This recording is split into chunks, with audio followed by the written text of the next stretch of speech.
Welcome to WRTR Real Talk Radio. The views and opinions expressed in this podcast are those of the hosts and guests. And do not necessarily reflect the views of any affiliated organizations or institutions. This podcast is intended for informational and entertainment purposes only and should not be considered legal, financial, or professional advice. While we strive to provide accurate and up-to-date information, we make no representations or warranties of any kind, express or implied, about the completeness, accuracy, reliability, or availability with respect to the podcast or the information, products, services, or related graphics contained in the podcast. Any reliance you place on such information is strictly at your own risk. In no event will we be liable for any loss or damage, including, without limitation, indirect or consequential loss or damage, or any loss or damage whatsoever arising from loss of data or profits arising out of or in connection with the use of this podcast. By listening to WRTR Real Talk Radio, you acknowledge that you understand this disclaimer and agree to its terms. Enjoy the show. WRTR Real Talk Radio. Featured guest DJs, original shows, music news, the hottest DJs from around the world. Long time no see, friend. How you been? Good, man. Chilling for the most part. Yeah. Listen, have you turned on the news? Have you been outside? The world it's on fire, girl. It's on fire. The world. Everybody is acting stupid, insane, ridiculous, and acting like they have no home training out here. I'm so glad to be back because I have so much shit to talk about. Pun intended, and y'all gonna get what I mean later on in this show. Is this what you texted me about? It sure the fuck is. We talked about that. Yeah, we have. So, welcome to another week in hell, season 3. Now, this is, August 1st. This makes 14 of these motherfuckers, like, of the show's existence overall. 14 years. Now, the podcast, of course, 3 years, but just, oh, wow. This show has pubic hair. Wow. Gray ones there. I'm just saying, my God. How you been? What's going on in your world? Yeah, I've been chilling, man. I've been chilling. Besides me chilling, there's been a few little mishaps and people have been trying my patience. Okay. Let's see, who am I putting on blast? Are we using this as a moment? We may as well go for it. Horrendo Towing Inc. I'm on your ass. I'm on your motherfucking ass because you don't know who the fuck I am. You don't know who you play with, but you tried it. Joe, Sam, Abraham, whoever that is that's answering the phone, because I'm not even sure if he's given his real name. Okay. Calm down, friend. What happened? Like, catch us up. Wait. So, long story short, because I'm not going to tell everybody, all the details. Okay. The car got towed improperly at that. Okay. They've been holding it hostage for days. Every time somebody tries to go and get it, they're closed conveniently, even though their business card says 24 hours. Wait, so don't they tack on fees and stuff when the places are closed? Storage fees. So, wait, are the people being charged extra as a result? Oh, okay. Yeah. So wait, you're closed 24 hours. Okay. On the business card. Huh. But you're open between 8 and 5. Those is normal people's working days. So you mean to tell me somebody has to literally take off work to go and get their vehicle? Wow. Never heard that, but that's fine. I know the law though. So I've been doing a lot of reading since this incident happens, and y'all out of pocket. Y'all don't even know who y'all mess with. Y'all must think y'all dealing with some uneducated motherfuckers or some shit that don't know like their rights and certain things. Like, y'all have to abide by laws too. Right. So they're breaking a lot of laws. Even the police officer that we talked to yesterday confirmed that as well.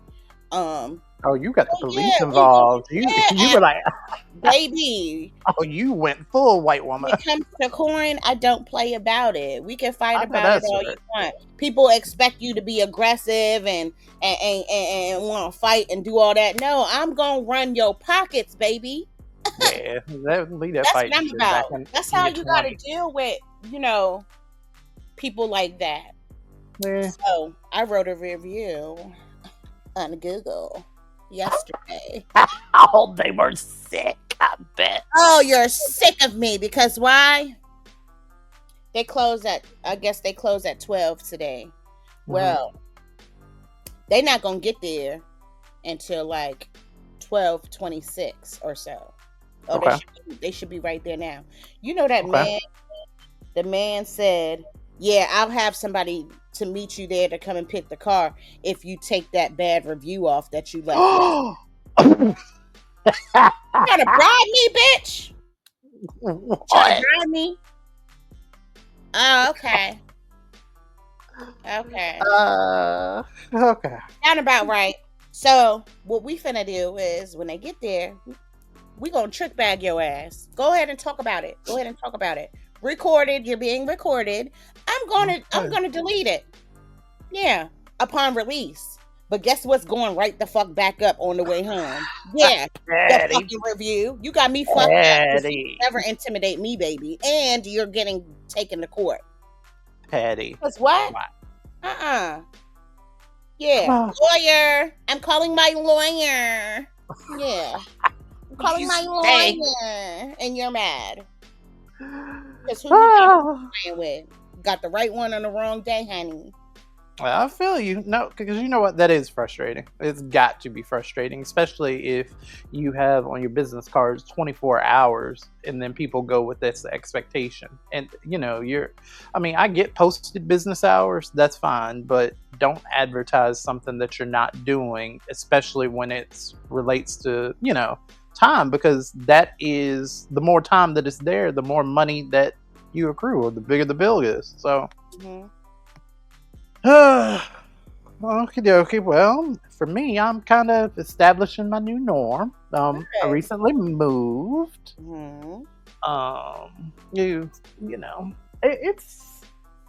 It's decent. I like it. I like the area that I'm in. At first I was over in West Baltimore, so now I'm over in what they call Northeast Baltimore. So, I sip my coffee with my pinky finger up, and the niggas out here have less jaundice. So, we have that to look forward to. Okay. Yeah, so, I'll get a little bit more into it. I ain't telling y'all all my business, but it is what it is. But, just watching. There's so much to piggyback on what you said that I wanted to discuss. Only so much we can, cram into a podcast. But it has been a lot. Like, every time you turn on the TV, every time you get a notification on your phone, it's some new fuck shit going on. Right now, it's these Epstein Files with Trump. White people are sick about this, and I'm glad that they stand on some morals, because all of the other ones seem to have fallen or flown completely out the window. Because, but at least y'all standing on this sex trafficking, child pedophilia, that kind of shit. Maybe, robbing people of their innocence is where you will draw the line. Sure, you may murder them out there in the streets and take away their granny and meemaws and them healthcare, but, maybe you do draw the line at babies. So kudos to you, whatever. Y'all. Okay. Let's get into this podcast. When you grow up, got something you want me to go to first? I actually do have something. Okay, work. All right. So, when I grow up, I would like to be like Dr. Sidney Freeman Jr., who is only 36 years old, who has become the first African-American male to be promoted to full professor at the University of Idaho. Nice. Potatoes. Professor Potato. I love it. Dr. Freeman is a direct descendant of slaves. Wow. Earned a full professorship in 5 years, typically taking 10 to 12 years. Okay. Yeah. Dr. Freeman, with a degree from Auburn University, worked at Tuskegee before becoming an associate, then a full professor at Idaho. So congrats to him. That is major. Oh, that's right. I know that is right. You said, so you said it took him 5 years to do something that typically takes 10 to 12? Yep. Oh, work today. Period. All right, so we're showing the love to the brothers today. I want to be like Ryan Coogler. Okay. According to the San Francisco Chronicle, in a landmark achievement, Ryan Coogler's vampire thriller Sinners has become the first film to stream with an interpretation in Black American Sign Language. So I saw that on Prime Video. Yep, now available in Max. Now available in Max. Viewers can choose between the standard version and specifically interpreted BASL, or Black American Sign Language BASL version, making a significant step towards accessibility, representation, and visibility for the Black deaf community. The film, which stars Michael B. Jordan and is set in Jim Crow South, highlights the importance of BASL, a unique language that evolved from segregation-era education in Southern schools. So the article says that this historic move not only enhances the viewing experience for the Black deaf community, but also underscores the necessity for inclusive storytelling that reflects the diverse facets of the Black experience. Now, this story I picked up in particular because my aunt, my great aunt, she's passed now, but she was the first person to ever teach me Black American Sign Language. Okay. And she taught me when I was a little boy so that I could talk to her and stuff. And it was kind of cool. And just like anything else, Black American Sign Language is a lot different from just American Sign Language. They got the flares. And have you ever seen Black deaf people have a conversation? Mm-hmm. Have you ever witnessed it? It's something different. Deaf man. Did you? I did, actually. You didn't tell me this story. Wait, you didn't tell me this story. Wait. When I was in my 20s, I dated a deaf man who was from New York, and it was very crazy because even though he was deaf, he still had a heavy New York accent. So, are you serious? Yes. Wow.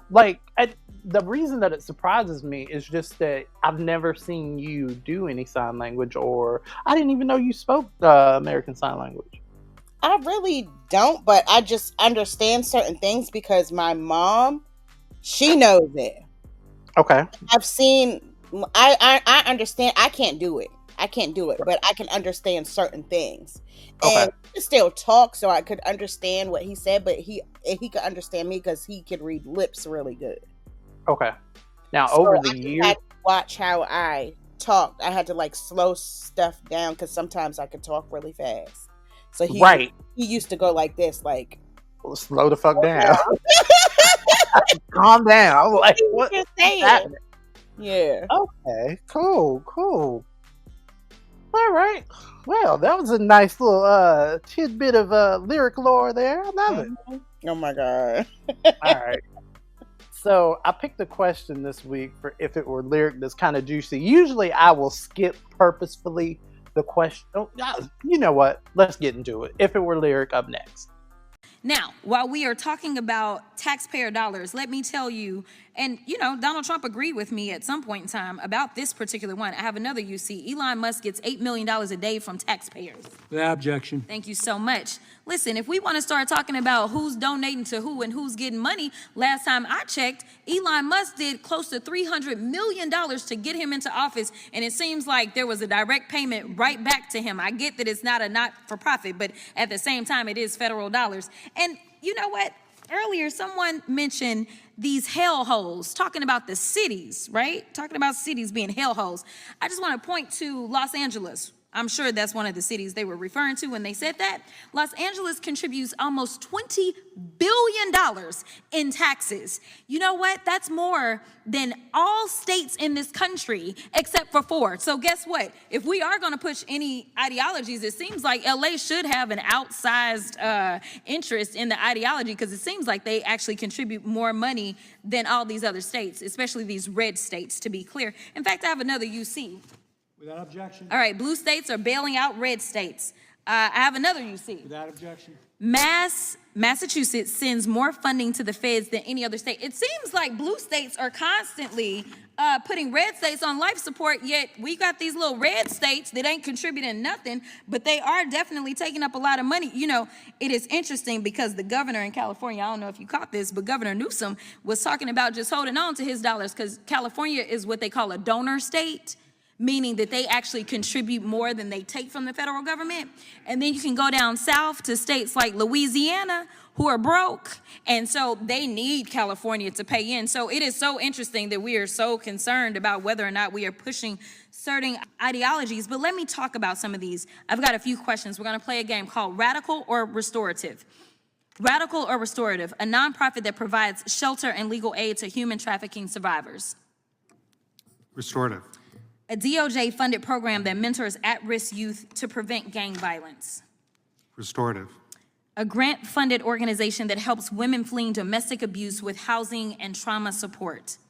Restorative. A USAID program that works to shut down scam compounds trafficking people in Southeast Asia. Restorative. A faith-based nonprofit helping migrant children reunite safely with family. Restorative. A community group receiving DOJ funds to reduce gun violence in cities. Restorative. And the final one is a global initiative that prevents trafficking and keeps people from being forced into labor or sold into exploitation. Restorative.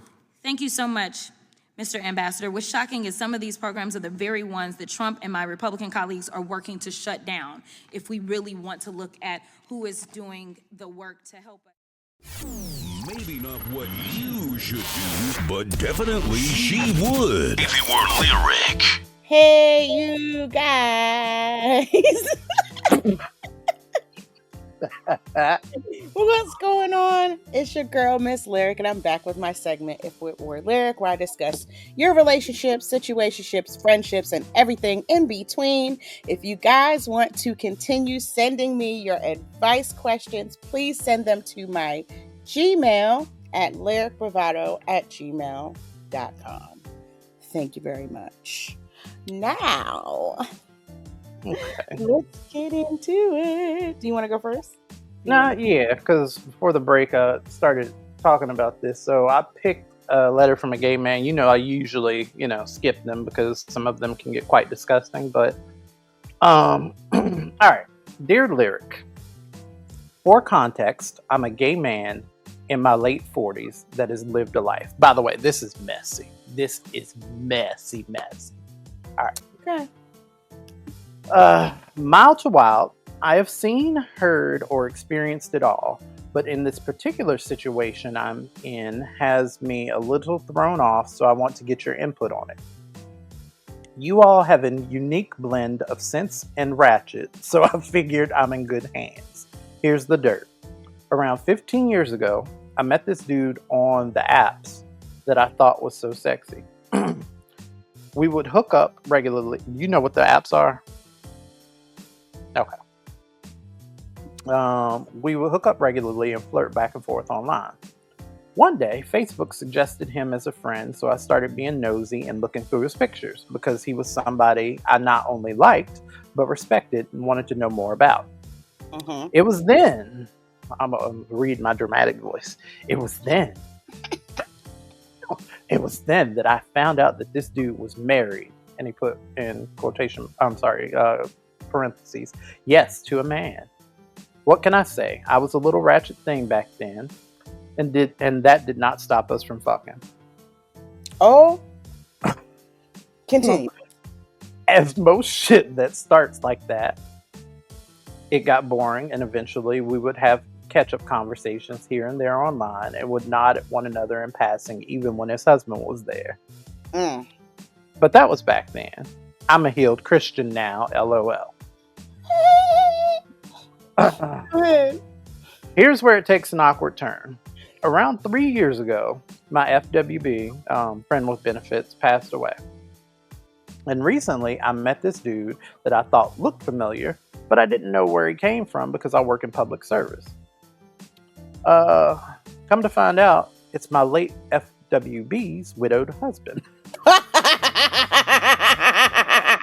I already know where this is going, but continue. I recently put 2 and 2 together when he invited me over and I saw a picture of them and asked. My problem is that I really like this man, but I don't want to fuck it up. I know that normally if my FWB was still around, I would probably cut it off and keep it moving, but he's dead now for a few years. If it were you, would you bring it up or just let that shit age away with my youth? Why put bad energy in where I don't have to? It's not like I'm holding on to some sort. I'm sorry, it's not like I'm holding on to some shit with somebody that knows other than my old dead FWB and me. Thanks, Ghost of Secrets Past. Child, let that shit fucking go. Are you serious? One thing about it is what goes on in the dark will always come to light. It don't matter if it's 2 years later, 5 years later, that motherfucker will hate your motherfucking guts. No, I'm talking about, but he said don't nobody know but him and his dead FWB. I don't believe that. I don't believe that. What, you think he was out here telling? Well, okay, if you out here. First of all, even if that's true, you never know. It could be a thing where... I love playing devil's advocate. It could be a thing where they done found phones and shit like that, then somehow got into it, and they see messages, and it takes somebody to put 2 and 2 together. Like, come on. When I tell you shit like that be happening, it be happening. Oh, I didn't even think about phones and stuff. Yeah. Ooh, that is messy. Yes, that is messy. Because guess what? If you're the spouse, you get access to all of that shit. That's how I know. Yeah. No, don't do it. Don't do it. Don't do it. Don't do it. Wow. You done already, inserted yourself into somebody's marriage and then kept fucking doing it. That's true. And that is messy. You're gonna fuck on the widowed husband of the person you was cheating with in the first place. Come on, make it make sense. The math don't be mathing, and you're going to answer for that some type of way. The universe and karma don't be playing. No, honestly. And then you're going to have to answer for it. I honestly agree. Would just find somebody else to talk to. There's a billion fucking men out here in these streets. Girl. Find somebody fucking else. This dating... This ain't the shit you want to do. I'll wait. It's not. It sounds like chaos, hurt feelings, and maybe a stabbing. Because no. Playing with people's hearts and emotions is a dangerous thing, especially when it comes to stuff like that. Like, no. And they're grieving too. Child. That's what I would do if it were me. Yeah, that is kind of fucked up though. Just imagine messing with somebody and then you find out, well, I'm in zero danger of this because I never mess, I ain't do no shit like that. But just imagine messing with someone that, no, I can't even put myself in that situation because the moment that I found out that you were married, I would have just left. Right. It's different if you didn't. Even back then.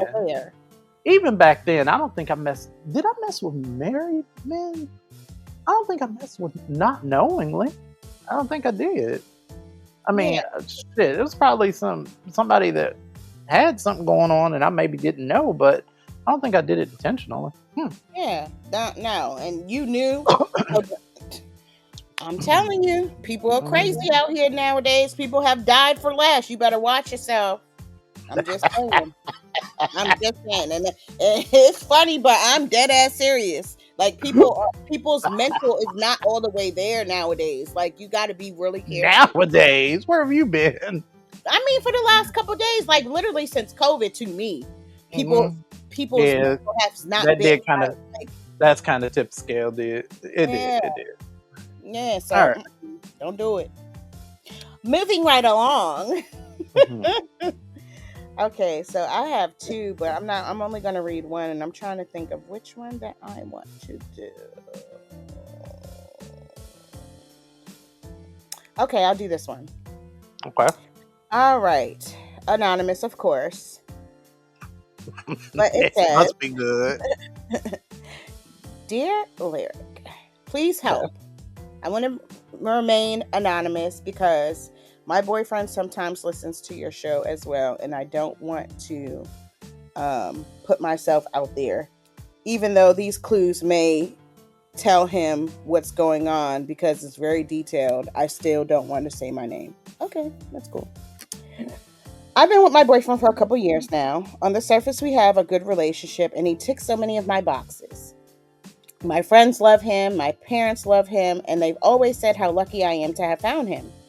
But there's one aspect that's been bothering me for years, and I'm finally realizing how much it's impacted me. I'm extremely nearsighted. My prescription is -14, -15, and without my glasses, I can't see my hand if it's arm's length away. So I'm basically blind. As a Oh my God. blind, and dependent on visual aids to function. Okay. Over the years, my boyfriend and I have somehow developed a norm in our relationship that taking off my glasses became his way of initiating sex or intimacy. He never asked or said anything. He would just remove my glasses. And I've asked if I can keep them on for the time being, but he doesn't listen. Sometimes he takes them away before I'm even awake. If I reach for my glasses, they're not on the nightstand, and I already know what's coming. This is strange. As I'm wearing All right. That's why I'm wearing my glasses. I feel you. All right. Afterwards, he gives them back, and it's become an unspoken pattern. And that part, I didn't mind so much. I can put these down as his kinks. But the part that bothers me are the times that he's held them hostage as part of foreplay and making me beg for them and teasing me about how thick they are. I hate it, and it makes me feel demeaned and humiliated. It stopped feeling okay a long time ago. A few days ago, I finally said something, and I told him very nicely I didn't want my glasses to be a part of our sex life anymore because it's making me feel vulnerable and he's taking advantage of my dependence. He got defensive immediately and told me I was accusing him of something terrible and attacking his character. We argued and argued for hours, and both of us went to bed angry without resolving it. This is the kicker, though. The next morning when I woke up, my glasses were gone. I asked him for them, and he said, well, since you think I'm taking advantage of your disability, let's see how it really feels to be disabled. Are and you then serious? Bitch, the what? Hold on. Hold on. It gets worse. I found them in the kitchen with one of the arms broken and one of the lenses fallen out. He broke my glasses. I cried myself back to sleep and spent the next day trying to fix them.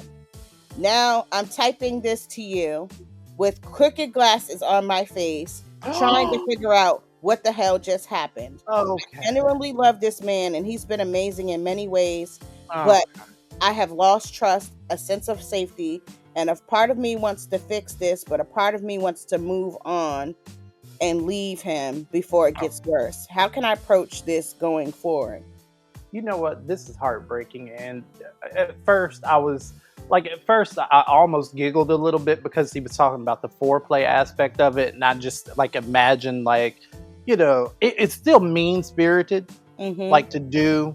And I don't know, it's just something about intimacy that I never want something like that to be mean-spirited. That's the equivalent of if you have a lover with a prosthetic leg, you take that leg and then you lay naked across the room with that leg draped across you, you better walk over here and get this dick like that. Shit. It's just, it's awful, and that's like where my mind went with it, which is why I started laughing. But this is just mean. Yeah, This is mean. This is horribly mean. Like that's. I'm sorry. What would you do? It's your segment. What you gonna do, girl? First of all, leave, because first of all, he's not being respectful of your boundaries or your wishes. He broke your First of all, glasses are way too fucking expensive to you to Entirely just breaking and shit. Oh my god. Yeah, I know. My kid just broke his glasses. I had to pay $200 and something odd dollars for him to get a brand new frame, added on lens protectors for some new, because he didn't scratch the lens. It's too expensive. Yeah. And all you had to do was leave her the fuck alone. Let her wear her glasses. Why are you touching her stuff? Girl, he don't respect you, because all you had to do was have a conversation and tell him what made you uncomfortable, and that should have been that. Since that wasn't that, he does not respect you. So if he doesn't respect you, there's no reason for y'all to continue in a relationship. Like, what? I don't care if my mama loves you down. Bitch, she's not in the relationship with you. I am. I'm the one who has to deal with that. So if you're not treating me right and accordingly to what my expectations are and what I deem respectful, on to the next. Or I can be happy by myself. That's what it is. That's a form of control. It is. And it's the way that they assert control. It is the way they assert control. Just another one of the creepy ways that people act. You didn't turn something like, ooh, naughty glasses play. Ooh, I'm going to take you off the, glasses off. You didn't turn this into some ways to like really hurt somebody. And wow.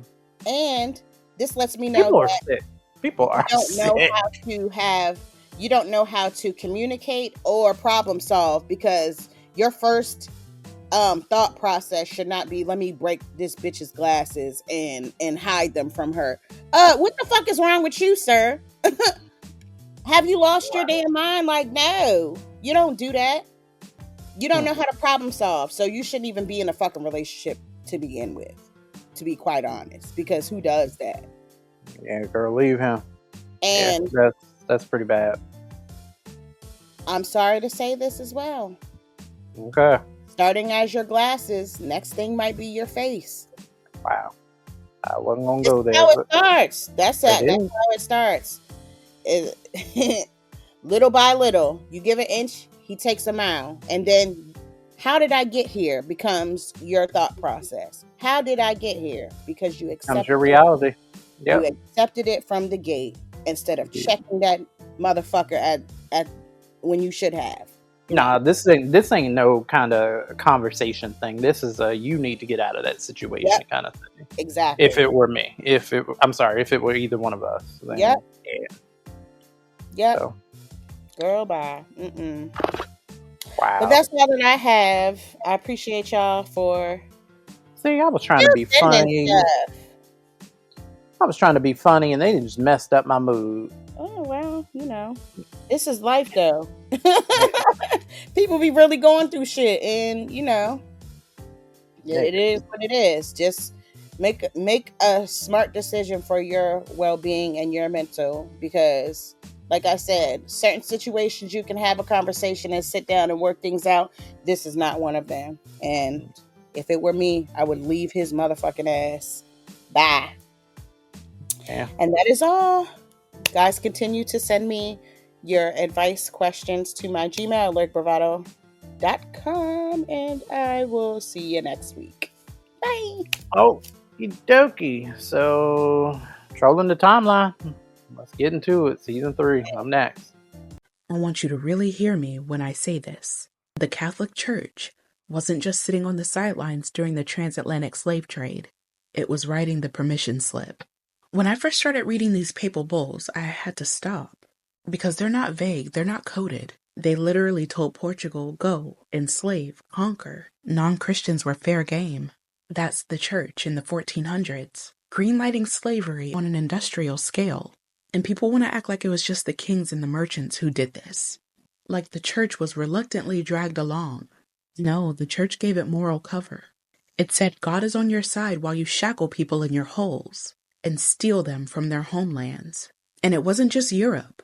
I'm talking about Catholic priests riding with conquistadors, crossing oceans to save souls with one hand, while overseeing forced labor with the other. Baptisms at sword point. Encomienda systems that worked people to death, but called it civilizing them. Thing is, it was profitable. That's what people forgot. Those massive cathedrals in Latin America, the seminaries and monasteries in Brazil, built on enslaved labor. The church collected tithes from the plantation, blessed the trade routes, and baptized the slave ships. So when I see photos of those grand altars all gold and marble, I think, who paid for this? Like, not with money, with their lives, with their stolen children. Sure, there were priests who spoke out. There were always people in the church who knew that it was evil. But the institution, the Vatican, it didn't abolish anything. It hedged. It compromised. It stayed quiet while millions were taken. Even when abolition movements exploded in the 1800s, the church would issue these careful, qualified condemnations of unjust slavery. Like, what does that even mean? Which part was just? The chains? The auction blocks? The branding iron? Please. And let's talk about reparations. The church still holds lands, art, gold, wealth that was built on bodies. They'll apologize in statements. They'll talk about healing, but have they given any of it back? Opened all the archives? Funded reparations meaningfully? It's not enough to say sorry. It's enough to hold a mass atonement while you sit on stolen riches. Because here's the truth that no one wants to say out loud. The Catholic Church helped build the slave trade, blessed it, justified it, profited from it. You can't talk about faith, morality, salvation without talking about the chains that they helped forge. If you're going to talk about the church's history, you better talk about all of it. The prayers, the whips, the conversions at gunpoint, the gold. That's the real story, and it deserves to be told. Time to troll. We trolling, and a lot has happened since we last trolled, and I'm not diving too much far back into all of the mess. I do want to talk about this Diddy thing, but I want to talk about that during Real Talk, so if that's cool with you. Okay. Okie dokie, then let's get into it. You first, me first? What we doing? Go first. Alright. Kylie Jenner. Some fans hating on her latest photo shoot. Quote, she's got dead eyes. According to TMZ, Kylie Jenner is getting a thumbs down from several of her fans for her latest fashion campaign photo shoot, with two of them labeling her dead eyes.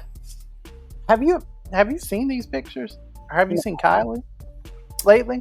I don't be checking for any of the Dashians or the Jenners. Neither do I, but when I saw dead eyes, I immediately thought to what she looked like, and then I clicked on the picture to see, like, from the photo shoot. And that is what it is about the Kardashians. Well, one of the many things, but that is what it is about that whole family for me. Like, when I look at it, I'm like, maybe that's what it is. I mean, you know, it's the fact also that you just kind of show up famous people, and, you know, I mean, that's, I don't know why else we're really keeping up with you. Why do they? Oh, never mind. Anyways, so yeah, saw that. Thought that was kind of funny and worth mentioning. How about you? Okay, let's see. Let's get this over with.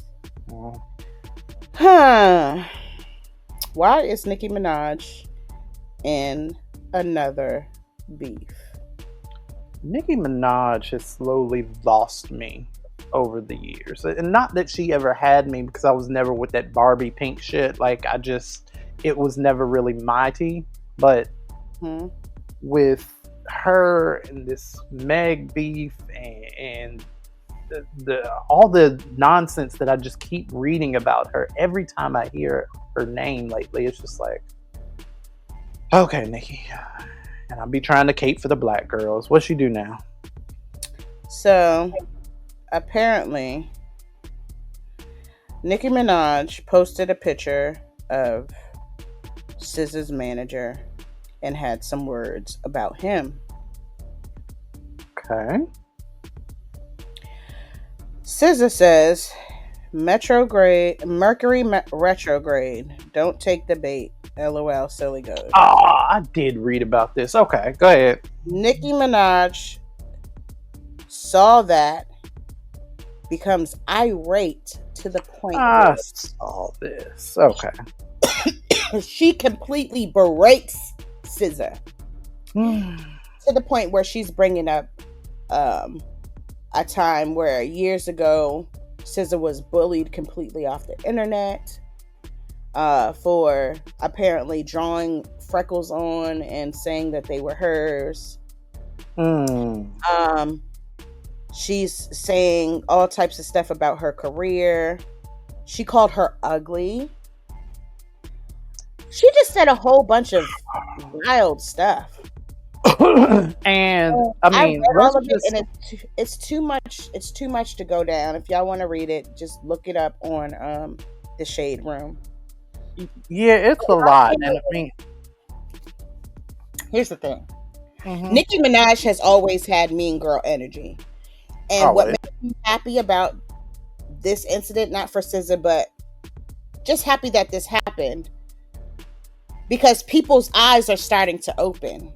Even her own barbs are unfollowing her because they're seeing for themselves, finally, y'all not under that weird ass like mental shit that y'all was on about this girl, and finally holding her accountable for her actions. If they didn't hold her accountable for that, for what's his face, Dayton, what's his name? What's her bodyguard, boyfriend, that fool? Yeah. They were dragging her about that. And then, you know, it was the Megan beef, and now it's the SZA beef. Like, that girl don't bother nobody. In fact, she's doing really well, and I just read that her album is about to go diamond. It is, and SZA got back. Yours went diamond. Ain't she still doing like Pink Fridays? Ain't she still doing all them Pink Fridays and stuff? Like, that shit was like 20 years ago, I feel like. To me, SZA has a Grammy. Nikki, where's your Grammy? Do you have a Grammy yet? I got a big fat ass. You don't have a Grammy. You don't have one. You don't have one. But what you do have is a husband who's a pedophile and a brother who's a pedophile. That's what you do have. Girl, go focus on yourself. Go be a mom to your child and stop bickering with these new girls coming up in the game, because what you're doing the same shit that you claimed Kim did to you. But Kim was like, no, y'all gonna see. Y'all gonna see. This girl is off her rocker. Yeah. And look, it's all unfolding before our very eyes. I've always said it. Yeah, that girl, she's very jealous. She thinks that she's okay. You could be the queen in your own right, but guess what? There can be more than one queen. This girl's not even in your genre. Why are you so full of animosity towards SZA? She literally don't be in no business. Even bigger, if SZA was tweeting about the Mercury grade, what would make you think that had anything to do with you? Like, did she say specifically like something about Nicki? Did she like? Because I'm reading all this stuff. AI gave the overview, but then I clicked on TM. What the hell is this, Shade Room? This says that it's all about some subtweet, but there was nothing. There was no subtweeted about you. That she basically on some positive shit, like, don't fall for any of the foolishness, because this is what's going on right now. She's full of positivity. She didn't say anything about your career. She didn't say anything about your physical attributes. She didn't say anything about your family, but you attacked this girl, yo. And it pisses me off because nobody has checked this bitch yet. Nobody's checked this bitch. Like, why y'all scared of this hoe? Like, for real? Like, okay. I don't think they're scared of her. I think that they're scared more so of her fan base. Because if you know Barb's, like I know Barb's, those tended, over the years, they tend to be a lot more aggressive when it comes to fandom. Like, you hear about the Beehive getting people together and stuff, but Beehive is very like collective, and Beehive will like get you together.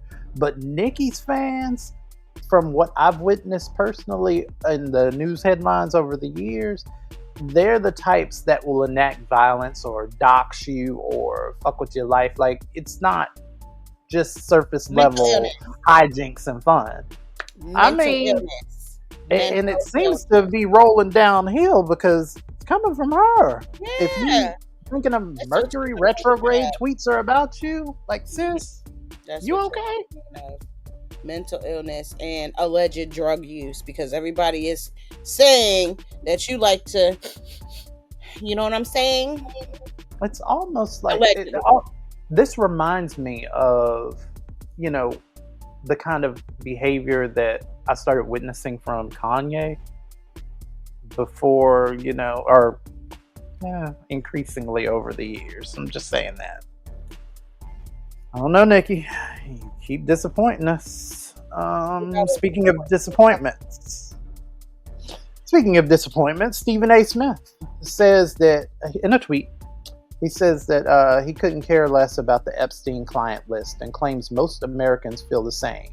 He says, and this is according to Shadow of Ezra on Twitter, he says Epstein's clients who allegedly raped children don't affect him at all because he's too busy living his own life. Smith admits he's baffled by the public obsession with the Epstein client list and doesn't understand why it matters so much to people. Smith works for ESPN, a network owned by Disney, and this is my problem. Stephen A. Smith works for ESPN, which is a sports network. Why are we hearing so much of Stephen A. Smith's commentary on political things? Because, see, I don't know much about sports, me, Marcus Smoot. So, aside from the I want to be like so-and-so that achieved blank sports, you know, feat or whatever, and me just putting it out there, I'm not going to have commentary about things like politics that I obviously am not paid to do. You have a platform, sir. You've always had a platform, and you unfortunately become that black voice that is heard and amplified in a very heavily, I want to say, misogynist kind of atmosphere where a lot of dudes look to other dudes to kind of get their influence. That being said, if you don't know about it, quit speaking about it. Stephen, please shut up. Because at this point, you keep talking and talking and talking and making things worse. You don't represent us. I get you saying you. I don't really care about the Epstein Files. That in it of itself. Imagine just the basis of that. I don't care about these people allegedly raping children. And you would use your platform as a big grown nigga to say that shit out loud and amplify it on a national sports network? Yep. When you already see in the news them trying to bury this and all these other stories, shout out to Diddy, all these other stories. What's going on, my dude? Because you looking stupid out here. That's not even like one of those oops, y'all took it the wrong way kind of things. You literally say you don't care about it. And I feel like if you don't, hey, you know what? You have that right to not care. But shut up, because we don't want to hear about it. Right. What you got? You got something else? Well, those who have kids in public schools. I read that he just issued an executive order allowing teachers to physically discipline students. Wow. Well, I mean, you know what?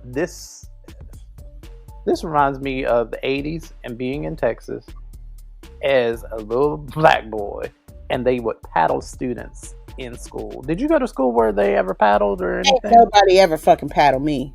I'm saying, Yeah, right. I didn't say, did you get paddled? Was that like used? I don't remember. I've never seen it that I can recall. I grew up in Texarkana, so they did that shit. And you, okay. So if a kid did something bad, heinous, whatever, they would take them out into the hall, and they would have this big wooden paddle, just like the ones you see on TV. Like, that's not fake. And then you would hear them out in the hall. Of course, the class would get quiet because everybody trying to hear. And then you would hear just the big swaps. And it'd be like, no more than 3 hits. Not that I'm justifying it, but it would be 3 hits or less. And yeah, the kid would come back in. Sometimes you would see kids trying to grin and save face for their friends. Other times you would see kids coming in with tears rolling down their cheek out of embarrassment or, pain. I mean, you hit them with a piece of wood. But yeah, it's very real. And the fact that this fuck orange turd wants to sit here and bring this shit back. Did you hear about alligator Alcatraz? I'm sorry. Go ahead. Finish the story. Oh, I'm finished because this is my face, and I'm telling this. I'm saying this on the record. Let a motherfucker touch one of mine, because to me, depending on where the school district is and the area that you live, this is nothing more than a ploy to beat on little black children. Little brown children. Absolutely. And I ain't fucking having it. You understand what I'm saying? Mm-hmm.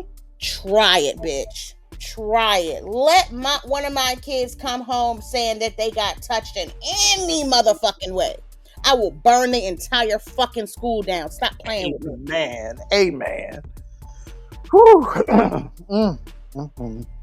Well, speaking of this orange turds fuck shit and bringing back old punishments. Let's talk about this alligator Alcatraz thing. Okay. According to South Florida NBCMiami.com, nearly 36 911 calls came from alligator Alcatraz, records show. Now, have you heard about the alligator Alcatraz at all? No, I don't even know what the hell that is. Oh. Oh. So they built a prison. They built a prison specifically. And I'm paraphrasing, of course. I don't have this information in front of me. So they built a prison specifically for people that they are, quote, deporting or imprisoning. So it's a lot of immigrants. And it's built in swampland of Florida.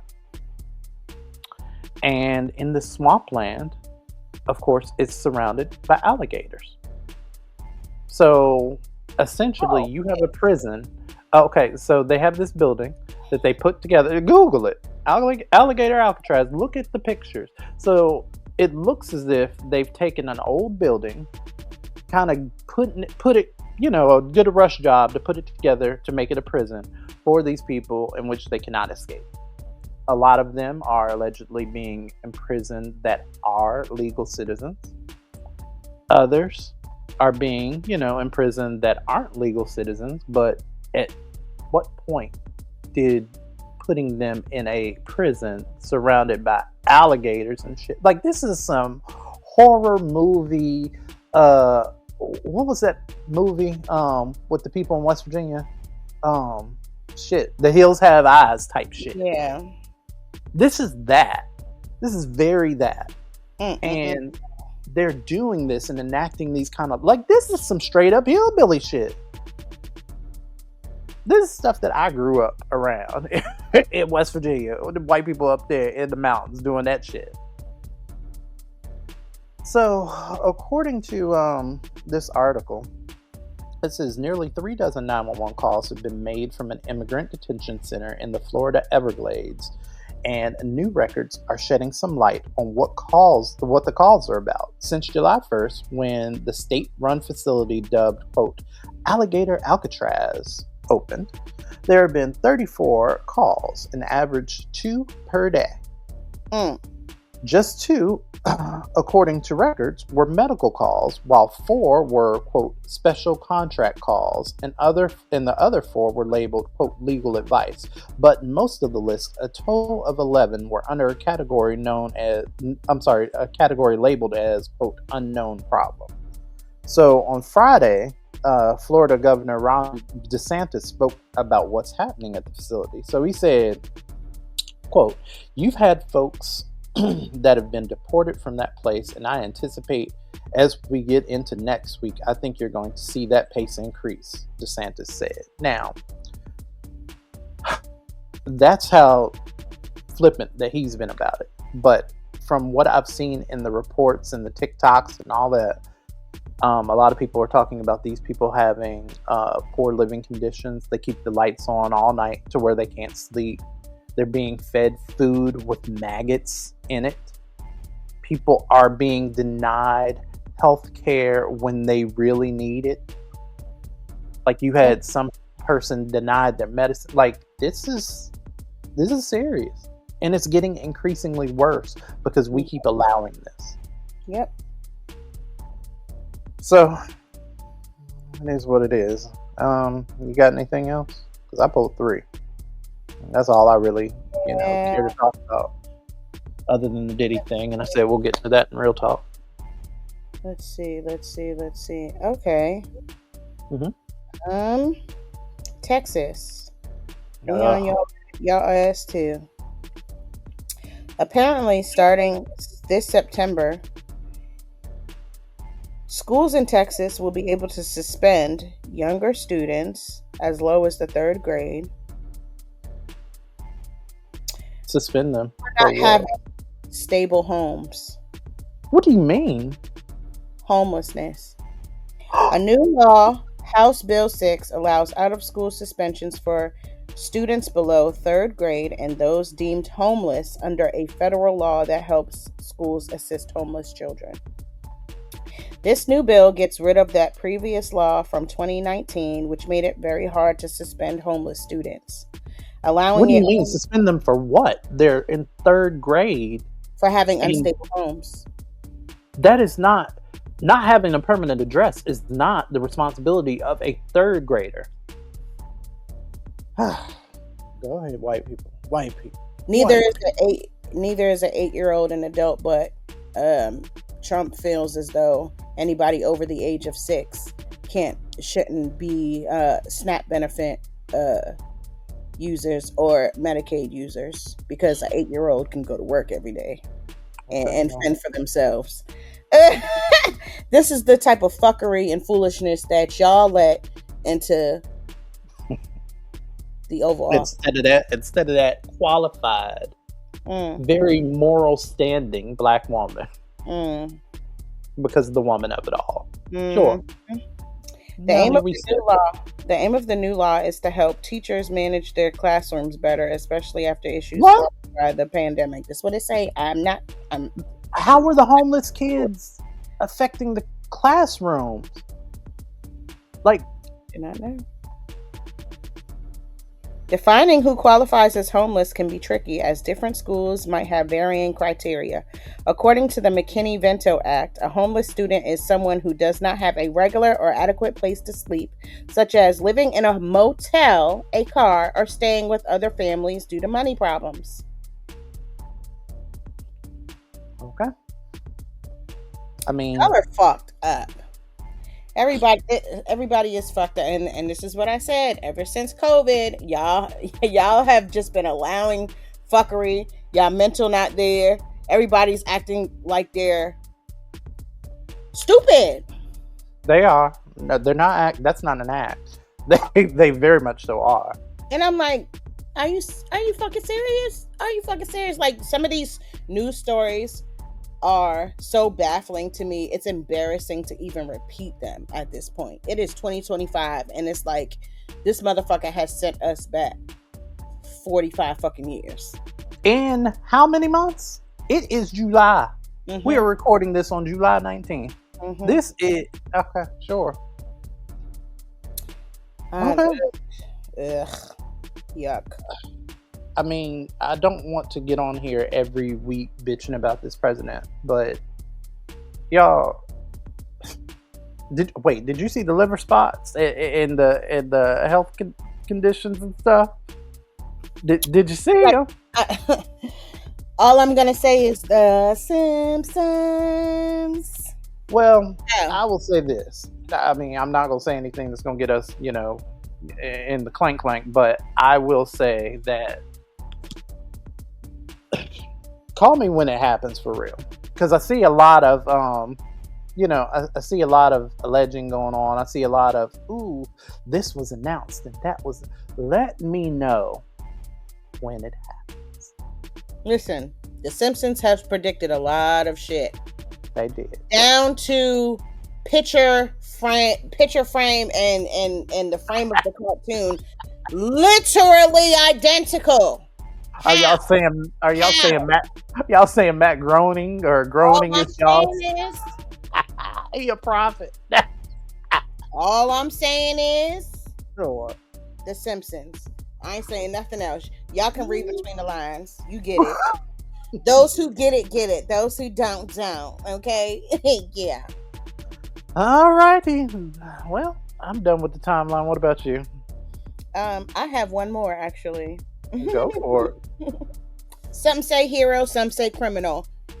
I'm going to say I'm here for it because fuck y'all. 27-year-old Eric Brown, a Mississippi man, was arrested over the weekend for hacking into Hinds County Human Services Department, approving applications for food stamps. After approving the applications, he then had cards mailed out to new applicants totaling $2,500 each. Period. Current card holders were also awarded $2,500 in credits. So the cash part too. So $5,000 for each person. Yeah. But you see how it didn't have to be this way. You see how we had a whole program where people were like, this works. It's not a whole lot, but you know what? It's enough to get by, and I'm going to pick up and kill it from there. And you see how when you took that away out of greed, not out of necessity, not because people are starving, not because the rich just can't pay their bills, but simply because of greed. You see how then people revolt and people start getting angry. And then when you start turning the anties down and stuff for their medicines, then you go and get like popped in the middle of the street and stuff in New York when you do heinous things. See how like I just talk on a podcast about things and nobody's out there trying to get me, but I generate some kind of an income. See how I go to work and I earn it. You see how that works? It's like this whole capitalism thing y'all made up and just decided now that it doesn't work for you anymore, or you just want to change up the game. Here's the kicker. His bond was set at $100,000. And he's out. So the community banded together and got that man out. Love that for him. Love that for him. He's a hero. Fuck what y'all talk about. Yeah. It's better than reading about that racist that they were funding. Remember white people was funding that racist? Okay. Well, you said that was it, right? Yeah, that's it. I just had to scroll. I just scrolled by that, and I was like, "Ooh, yeah." Let me go ahead and highlight you, because good work, sir. There is literally nothing else. 61st birthday dinner for Wendy Williams. I don't really care. I wish I would just quit putting a camera in front of her. Katy Perry violently jolted during Lifetime's show. I don't really care anything about Katy Perry. The only song I like of hers was that Black Horse thing. Oh yeah, and I think Juicy J was on that, wasn't he? So yeah, maybe I don't That's know. what made the song hot, to be honest. No shade. Maybe. Or was it Juicy? I don't know. I don't know who it was, but yeah, nothing else in here I care about. Was it? All right. Los Angeles car crash, vehicle plows into. Okay. Anyways, all right, that's enough. Unseasoned behavior up next. Watch this. Stay in your lane, they said. Well, this is my lane. I'm a board-certified ER physician with 10 years in emergency medicine and 12 years in longevity medicine. My specialty? Hormones. I live in both worlds, traditional medicine and wellness. I believe in strategic supplements and saunas and sun exposure. As someone who has been in the wellness space for over a decade, I need to tell you something. You are being played. You leaned into Maha because traditional medicine failed you. You want something better for yourself and your kids, and I totally get that. But while you're celebrating the removal of red dye and you're laughing at RFK taking his raw milk shots, something sinister is happening behind the scenes. Right now, the administration is rolling back more than 30 environmental protections. They're allowing for more mercury and arsenic and lead in our waterways. The Trump administration is revoking PFAS limits in drinking water, exposing more than 100 million people. They're blocking pesticide warning labels, including glyphosate, which is a known carcinogen. Trump is tripling the allowable astrazine levels in water, which is linked to reproductive harm. This administration is deregulating those GMO crops that you're so worried about. Clean air, clean water, clean food, those are the cornerstones of wellness. And this directly impacts women's hormones, which is my specialty. PFAS and phthalates impair ovarian function. They cause PCOS and irregular cycles and infertility and adverse pregnancy outcomes. These endocrine disruptors block your natural hormones.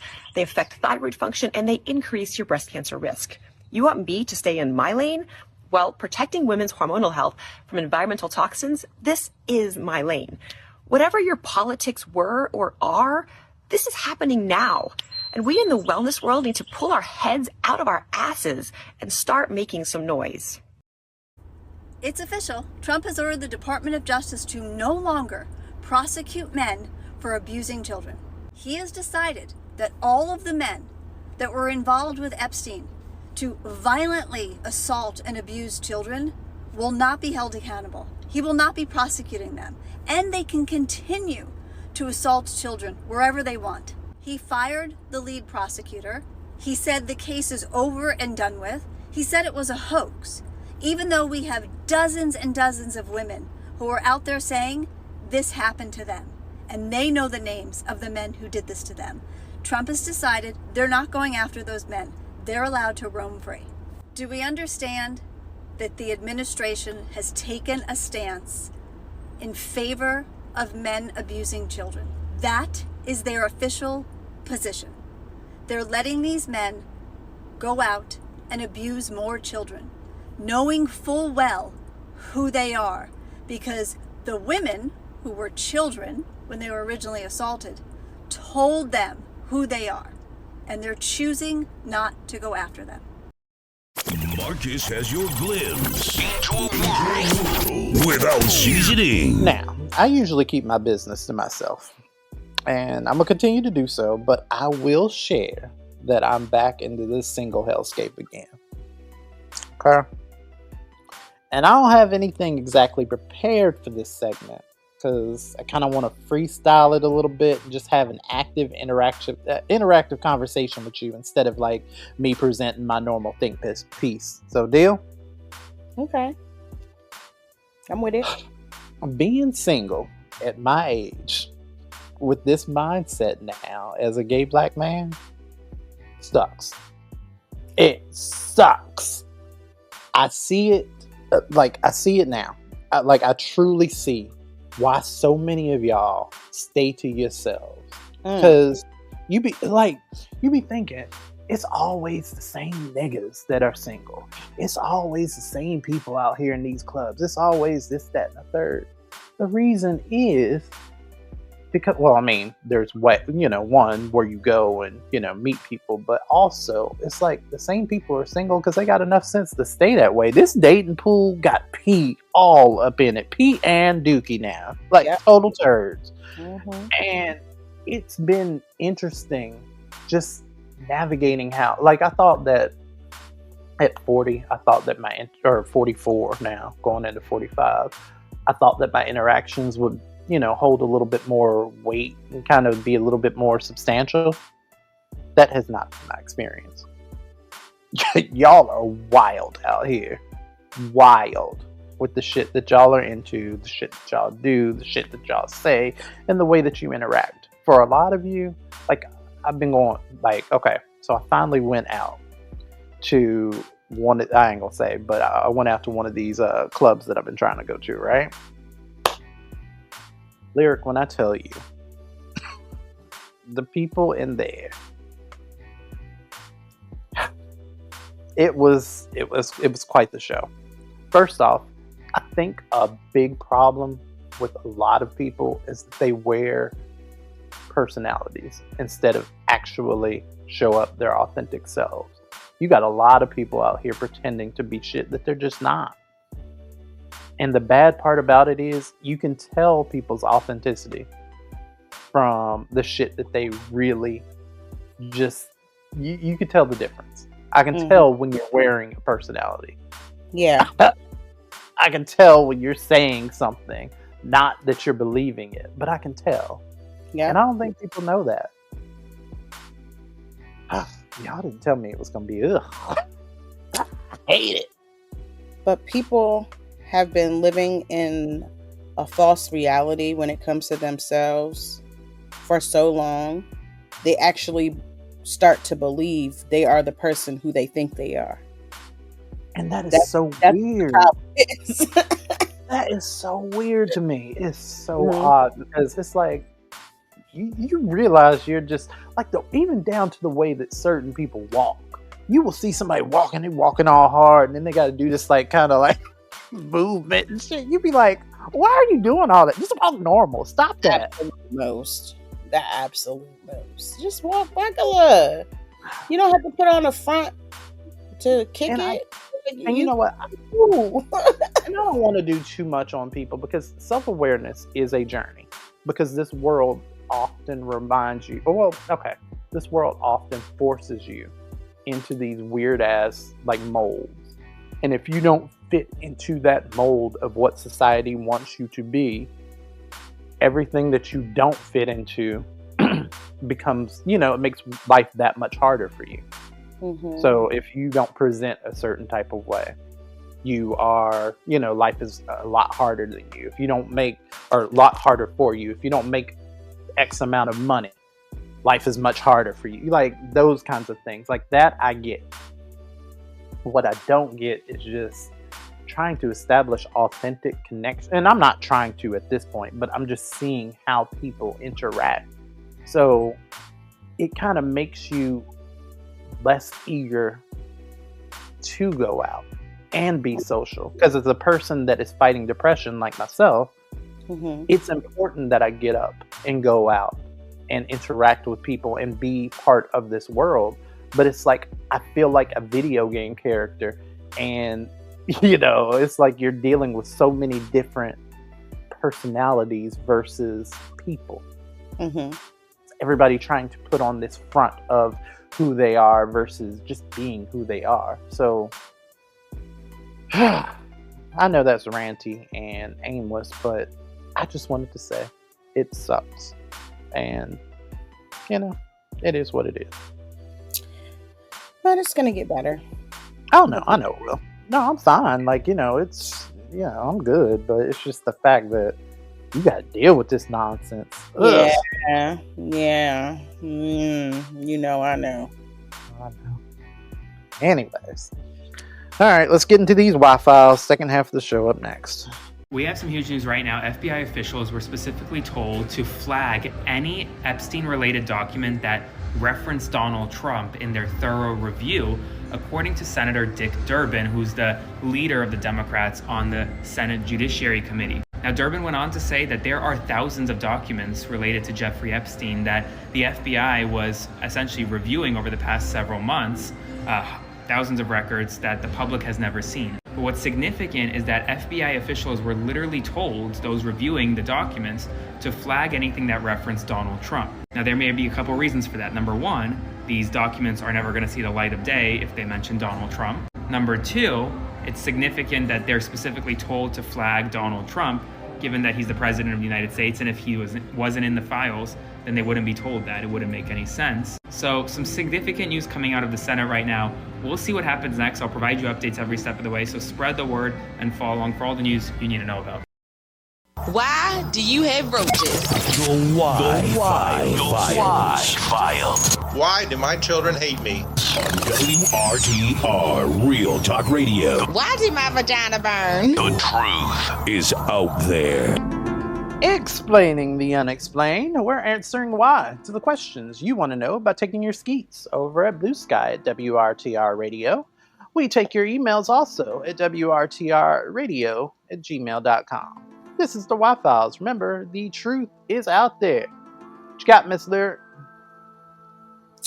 My why comes from me. Big shot. Y'all already know what it is.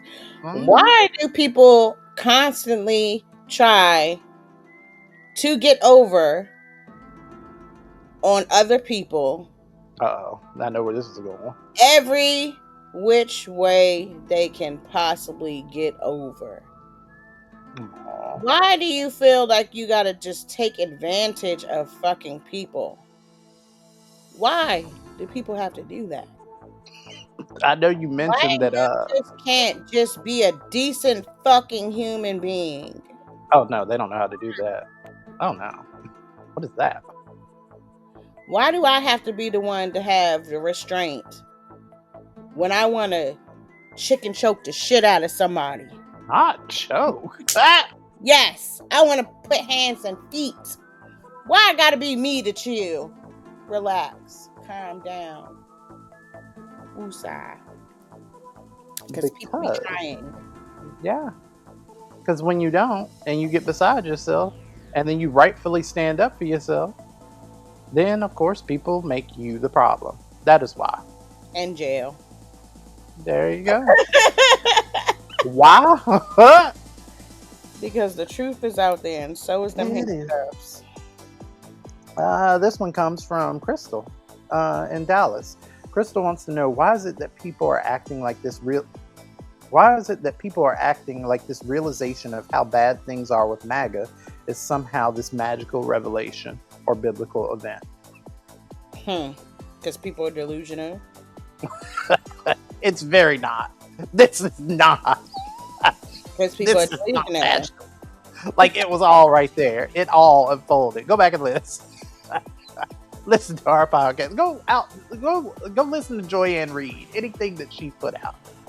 Speaking of Joyanne Reed, why did my black ass decide to turn on The Breakfast Club? Only because I saw Joyanne Reed. You know I do not fuck with Breakfast Club.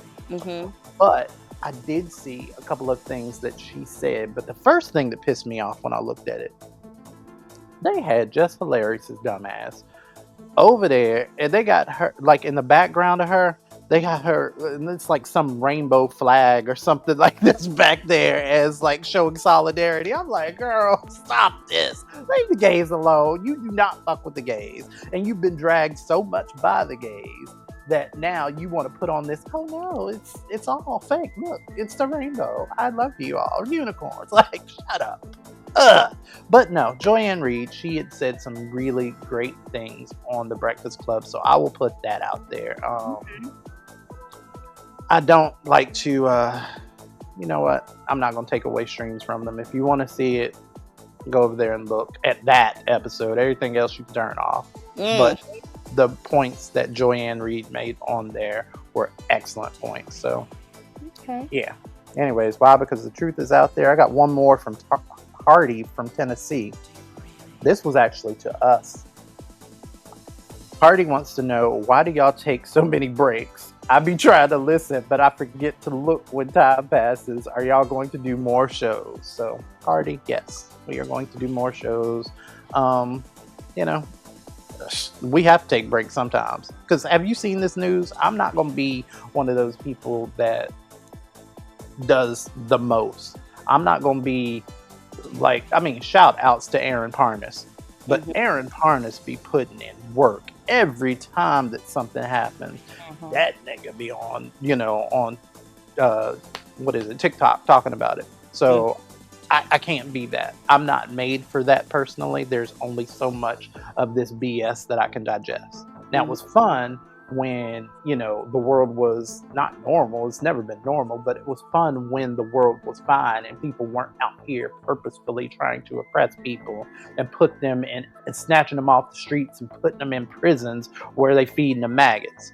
Like, that was fun back then, but now this shit, I'm not gonna do it every week. But I appreciate your support. We always appreciate your support, and we will, you know, what? Also, this is not our main source of income. No. Yeah.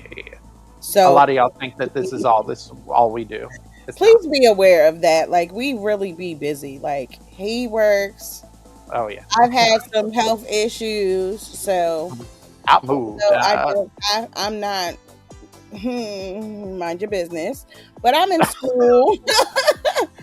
You know, I have other things that, you know, take up my time. So we do the best that we can. And, you know, when we're on here, we are on here. But please be mindful of that. And like you said, we appreciate you guys' support. Yeah, because we want to interact. And I mean, hell, if you want, drop us a line at WRTR Radio, gmail.com. You can hit us up online. We interact. I do. Miss Lyric, you still interacting with the people or not? Yeah, I say hey. You know, as long as they keep it cute, because, you know, you get out of pocket with me. My patience is 10 now. I'm over 40. I ain't got time for all the clapping back.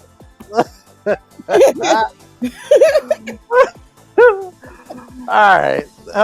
Shit. How do I end this? That wraps it up for this week's Y-Files. Did I already do all this? You can. Okay. That wraps it up for this week's Y-Files. Always answering why for you at WRTR Radio on Blue Sky. Up next, news make you nauseous. Remember, the truth is out there. Like, if I'm on your mind, let me know loudly. If you're thinking about me, call me. Like, call me, get in contact with me. Like, don't be, you know, there's so many people, man, just try to be too cool for school, bro. Like, I don't want the too cool. I want you to let me know. I want you to lay it out. I want you to yell it from the mountaintops loudly how much that you value me. How much, you know, of importance do I have in your life? Like, how much I'm on your mind. Like, I want to know. Like, yell it out to me. Like, you ain't gotta hold back. I'm trying to gauge this and gauge that. Nah, we ain't gotta gauge nothing. Let's lay it out. Like, let me know. Am I on your mind? Like, cause you on mine. I'm thinking about you the same way. Like, we on the same type of time. Ain't even no need for nonchalance. Let's go 100 miles per hour in that direction. Like, that's what I'm on. Like, I don't like all of that, you know, too cool for school stuff, bro. Like, leave that to somebody else. I ain't on that. Like, if I'm on your mind, let me know. Say what? News to make you nauseous on WRTR Real Talk Radio. Let's go. Which one you got? I got one from South Carolina. Okay. Not the same one? I don't think so. Good. Then these are some of the stories you might not read about in the New York Times, the Washington Post, or the Wall Street Journal. It's news to make you nauseous. My name is Marcus Smoot. And my name is Miss Lyric Bravado. All right. Say what, Lawrence, South Carolina? Say what? According to FoxCarolina.com, on July 2nd, deputies responded to allegations of child abuse and animal mistreatment at a residence where they discovered a deplorable environment. The home was filled with a strong odor of animal waste and harbored several dogs kept in stacked crates without food or water, surrounded by feces and urine. Many dogs suffered from skin issues and infestations. Additionally, the children there were seen walking barefoot on filthy floors. Animal control removed 42 dogs and 1 rabbit, leading to charges against the couple, it was a Caucasian couple, for unlawful conduct toward a child and ill treatment of animals. And the man was charged with 2 counts of unlawful conduct towards a child and similar animal charges. Wow. Now, the news to make you... Now, this is something that I would have read 10 years ago and kind of made a joke and stuff about and played like Eyes of the Angel. But I'm like the way that I look at it now, first off, the fact that 42, they said 42. This article says 42 dogs and one rabbit. That happened at this Caucasian home and nobody noticed. Neighbors, nobody. Wasn't nobody like, well, dog, that's a lot of dogs. Like, what? Mm-hmm. What? That sounds very white. What? These stories just, it's the fact that you're able, and children were there. You see children in these environments. You will call if you see more than 3 niggas congregate. But these white folks got 42 dogs and some kids. And it says feces and urine on stacked crates. First off, the presence of 42 dogs is going to have a scent. That's first and foremost. A scent or a stench? Because there's a difference. That shit is going to wafer down the fucking block. It will. 41 pounds of shit? Continuous shit? Child, please. I would have called them people within the first hour. I noticed. Get them fucking dogs and them kids up out of there. Throw them people in jail. Indeed. Now, I figured this will be a perfect setup for this story. I know you about to turn my stomach wet, but go ahead. I know you. So this is. Say what, white America? No. It's sad, for real. But a lot of times when I say this a lot, when life imitates art, or in this case, art imitates life, I don't know. This is weird. Have you guys seen Bloodline's Final Destination yet? I have. Okay, got you. That's the newest one, right? Right. Got you. Never mind. All right. Say what, New York? Say what? The wife of Keith, a man who has been critically injured after being pulled into an MRI machine, is now speaking out. She says a technician allowed him into the room while he was wearing a 20-pound chain around his neck. No! And even joked with him just moments before tragedy struck. I watched the machine suck him in. He went limp in my arms. This is not the story I thought you were going to read. While initial reports listed Keith in critical condition, sources have since confirmed that he did not survive. So spoiler alert, if you have not seen ain't it out on home video at this point anyways? It sure is.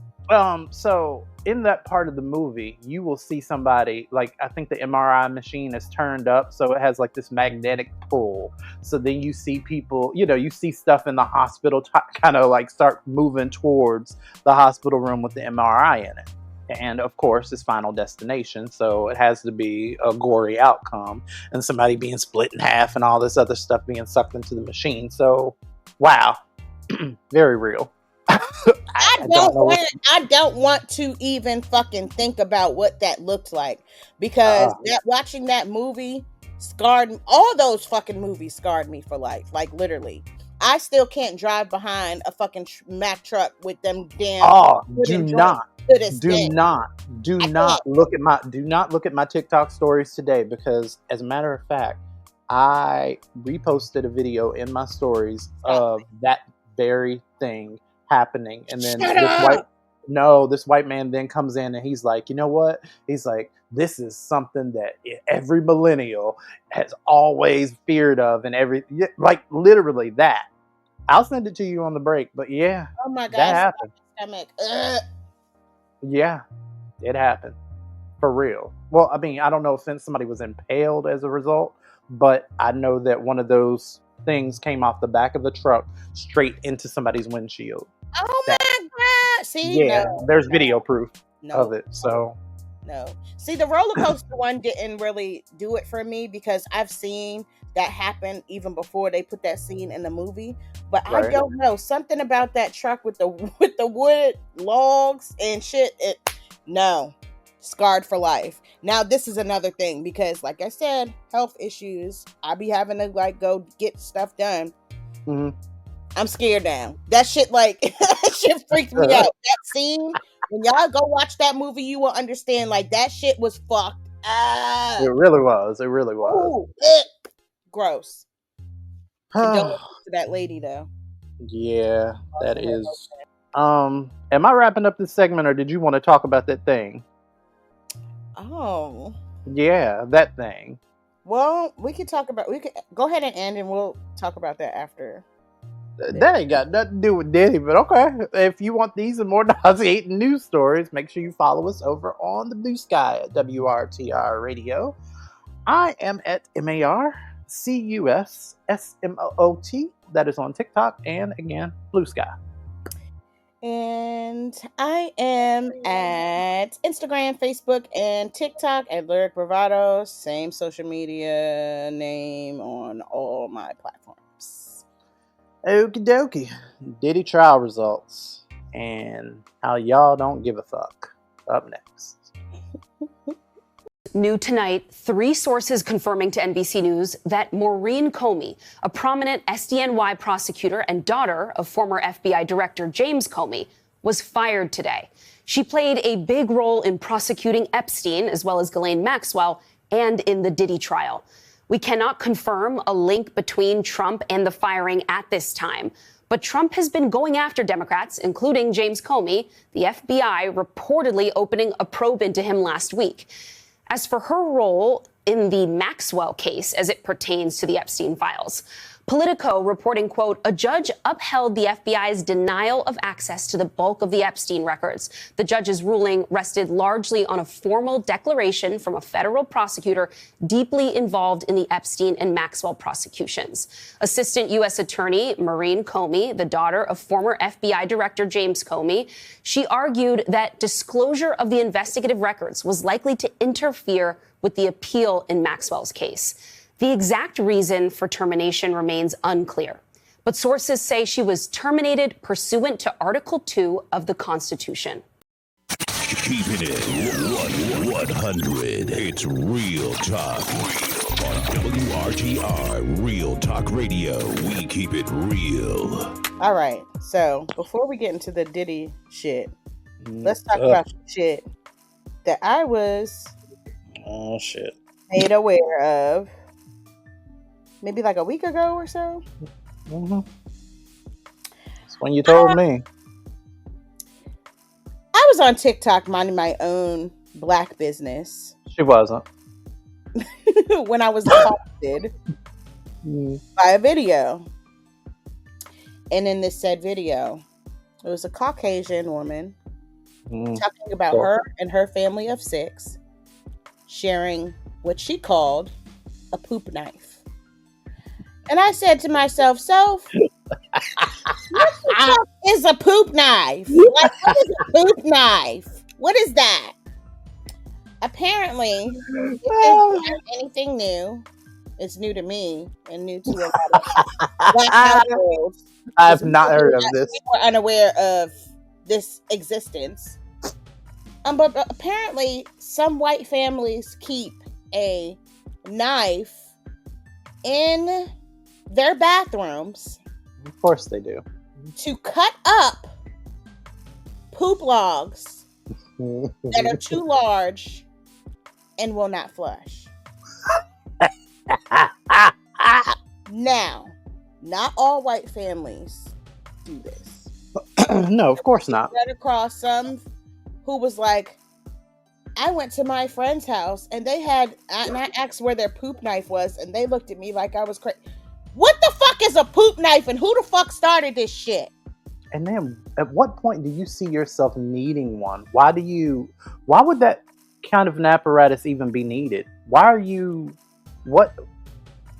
is wrong with the plumbing? First off, what is wrong with your digestive tract to where, I don't know, is that good or bad? Okay. So theoretically, I would think that would be a pretty healthy shit to come out inconsistency. But I don't know. But why would it need to be?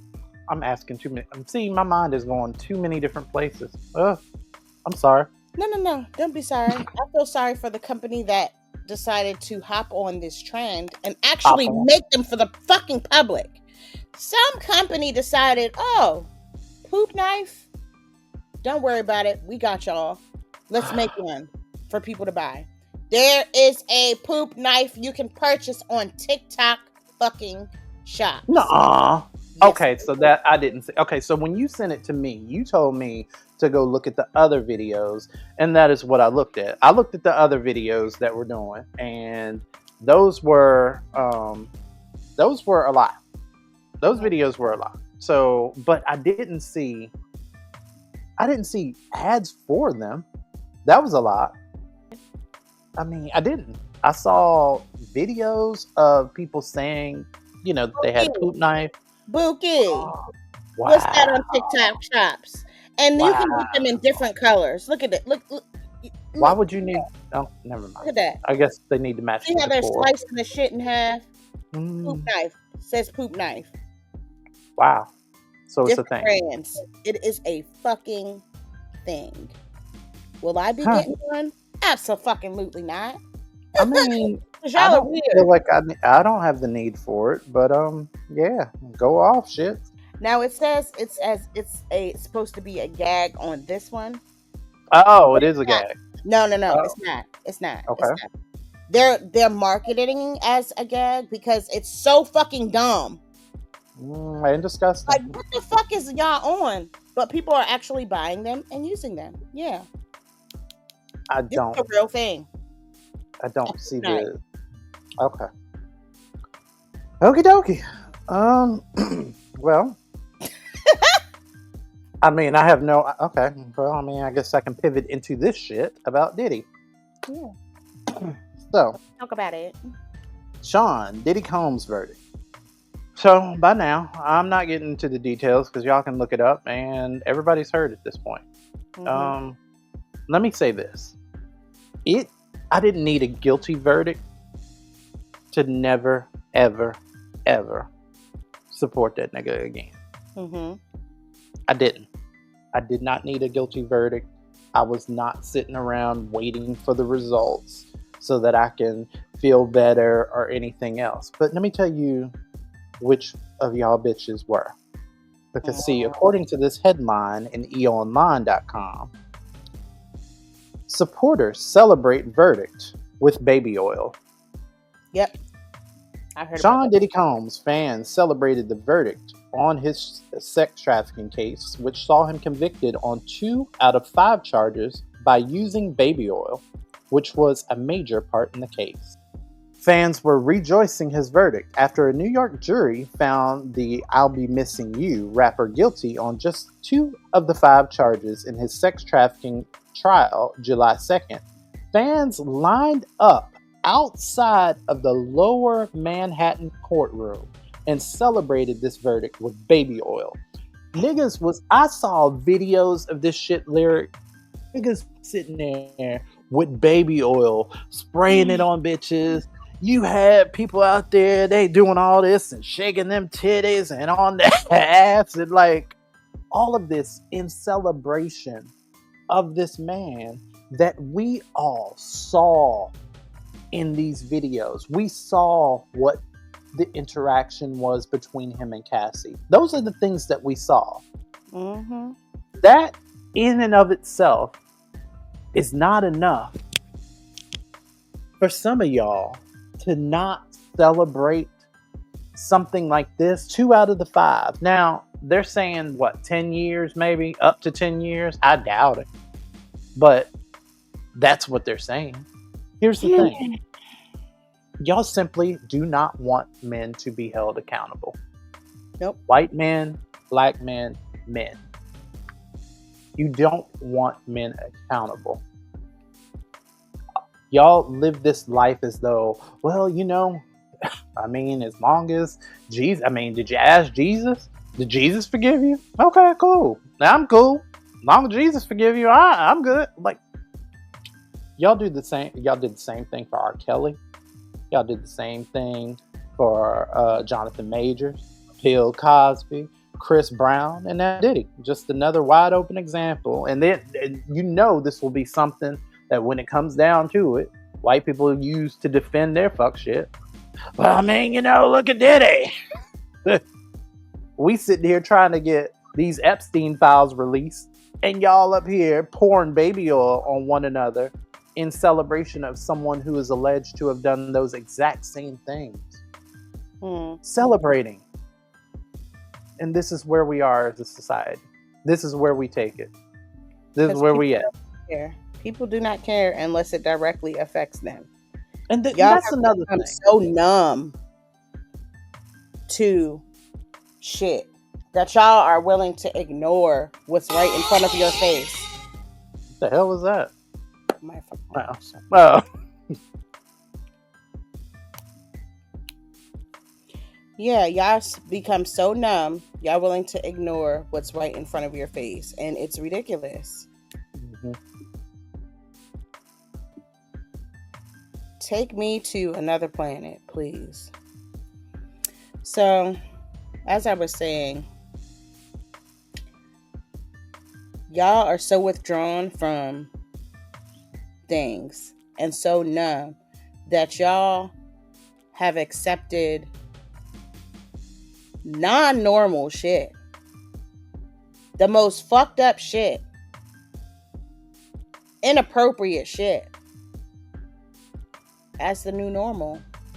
And then you disguise it under this loyalty for the that's what it is. Okay, so you know what? I am gonna drag and I'm gonna tell a little bit of my business. So this is the part that pissed me off, right? Because somebody got in contact with me that I had known many years ago. Was like, hey, you know what? Let's go out, this, that, and the third. Cool. So we go out, hang out, have fun. I forget how it came up. I may have asked. I'll be asking random questions, but I had brought up the Diddy thing. I was like, so where do you stand on the whole Diddy trial? Don't you know this nigga said, well, I feel real sorry for, I feel real sorry for it. I said, wait, I got that look on my face. He was like, what's your face scrunched up about? I was like, do you mean that you feel sorry for Diddy, or do you feel sorry for Cassie and Diddy's victims? Well, I mean, yeah, there's that, but I feel sorry for her, of course. But this Diddy thing, like, I mean, I feel sorry for him because you watch that man build his career, and I just feel sorry for his career and this, that, and the third. That's the mentality that I've seen echoed with a lot of these supporters. And it's not just the Diddys. It's the Chris Browns. It's the R. Kellys. Like, you can't see a life where you can't step in the name of love and just withdraw support from these people. And I'm not saying they have to be exiled.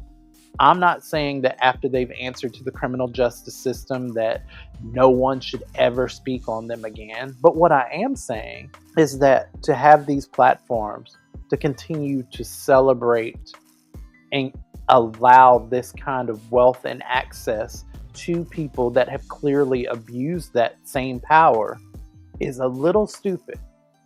Just a little bit.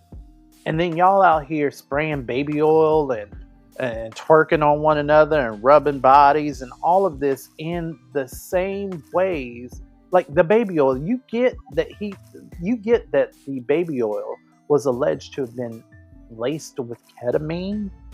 So you're drugging this baby oil that you're then using as a lubricant inside of someone, getting them even more inebriated so that you can then enact whatever sexual fantasies or intensify the moment or however that you're trying to get down out there, sometimes against these people's will, allegedly.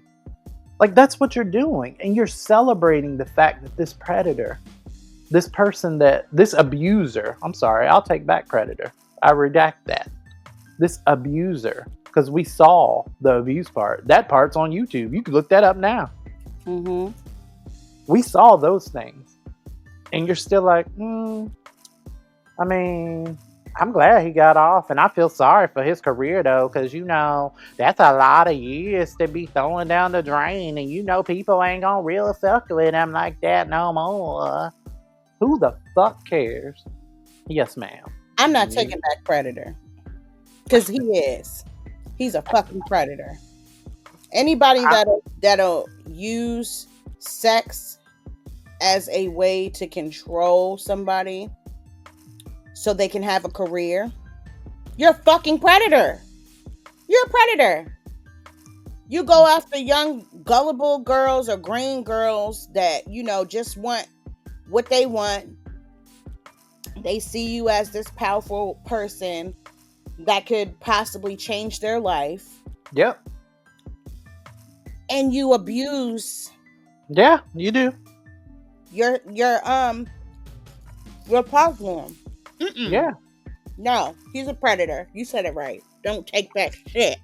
Well, the thing is, okay, so I look at that, and I don't know. I mean, all of this shit, it even messes with my head. Like I said, new single landscape. See, now I don't even deal with dudes that are plus or like only you got to be plus 5 years or minus 5 years, because beyond that window, I can't relate, and sometimes I can't relate within it. But I see so many of these people that will date younger. And it'd be like, a dude my age, 45, dating somebody in their 20s. For what? Y'all open up these connections for this kind of fuck shit to happen. At 20 years old, their mind ain't even fully developed yet. Show the fuck ain't. They still out here figuring shit. Some of y'all at 40 still figuring shit out. I know I am. Mm-hmm. So, it's... just all of this and this type of behavior, it just underscores a much bigger problem that y'all keep y'all keep amplifying these kinds of things. For what? Even if you were happy that your fave, let's say Diddy is your fave for whatever reason, if you felt like, oh man, my fave, he got off, cool, great. Then you send that shit to the group chat. Yeah, my man got off, or whatever fuck shit you gonna say, and then you keep that shit moving. But to go down to the actual courthouse and put on this display that is going to be social media viral, you do that to again amplify these types of messages and promote this type of behavior. It's sick. Not only that, it's a slap in the face to the people who were a victim of his shit. It's just like it is. This motherfucker. Oh, they don't care about that. That's their fault. He literally assaulted me. That's their fault. You're saying, oh well, like it's not cool. Yeah. Y'all gotta. That's their fault. For real. They did that same shit with Cassie when she came out, and everybody had something to say until that video. Came out. Remember? Yep, they did. Every time. Lying. This is a money grab. She just wants some money because she ain't because they ain't rocking no more. They said even along the lines of her husband is forcing her to do this to get money out of him and this, that, and the third. And I believe I said on this very podcast, video came out and motherfuckers was like, wait. Yep. Gagged. I owe that girl a fucking apology. Yep, you do. So, again, like I said, I never needed a guilty verdict. Y'all are doing the most out here with the celebration of it, but I've just come not to expect more from you. Because even though so many know better, we just refuse to do better. And that is why you have these now lawmakers out here that are enacting laws to make access to these things and avenues for things like this to thrive. You have them making it that much easier. You have them hiding their past of this kind of fuck shit and even more heinous shit than we've thought of. But this is what you're promoting. To me, the justice system has never fought for things like this. Abuse against women and children. Oh, no, never. They proved it with R. Kelly. everybody who I know around that time saw clips of that fucking tape. Yeah, I know I did. Everybody seen that little ass undeveloped girl. That's when I turned it off. I had to turn it off. I was so disgusted. Everybody seen it. I know, we did. Did he get locked up for that shit? No. Yeah. No, he did not. That is child porn. For the very least, he could have got charged with that. Because who knows when that shit was made. But when it came out to who it was, and they tried to go after him in court, how was he still able to get out of that shit? Rich. It's not right. Nobody has ever cared about the abuse of children and women. They don't. But then they enact these laws like, oh, well, you can't abort children. Everybody cares about the children until the children get here. Isn't that interesting? We all care about kids until it's time to care about kids. You care about these babies till it's time to feed them at school. But do they really care? What is the percentage of missing children in the United States? Think about it. Mm-hmm. If you prevent these people from having babies, and you force them to have these babies, I promise you, that percentage is going to double. It's always to me, in my opinion, it's some evil shit behind all of that. According to AI, the overview on Google, in the United States, approximately 2,300 children are reported missing every day. While the majority of these cases are resolved quickly, many involve situations where a child is missing for an extended period or permanently. There's your answer. 2,300 a day are reported missing. Oh, okay. And we down at the courthouse twerking on baby oil. Mm-hmm. Yep. That's where we are in Trump America 2025. Yeah. And I guess I heard a story of this girl who was a child who recounts a story where she was at a Diddy party and was used as a fucking party favor. I don't even want to know. When I tell you, I watched that documentary, and she sometimes makes these videos with her now mom, and post them every so often. But this has been years. She's been saying the same thing for years, and everybody has her as she's crazy. She don't know what. She has to always move around because she's scared for her life for speaking out. Yeah.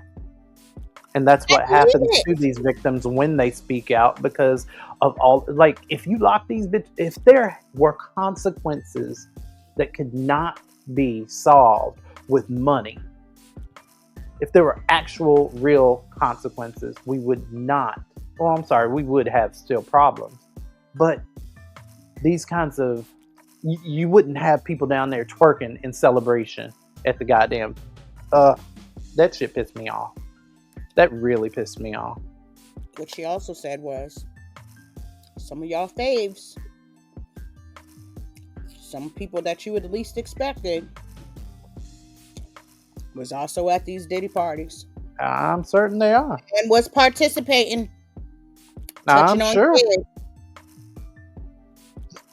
I mean, that's why I listen. That is why anytime that things like this come out, anytime that things like this come out, that is why I say, just like I said when Cassie came out, let's wait until the proof. Let's wait until the trial. Y'all immediately jump up and cape for these men, because again, you don't want men to be held accountable for their shit. Because then it would mean that so many more of you have to be held accountable for your shit. Yep.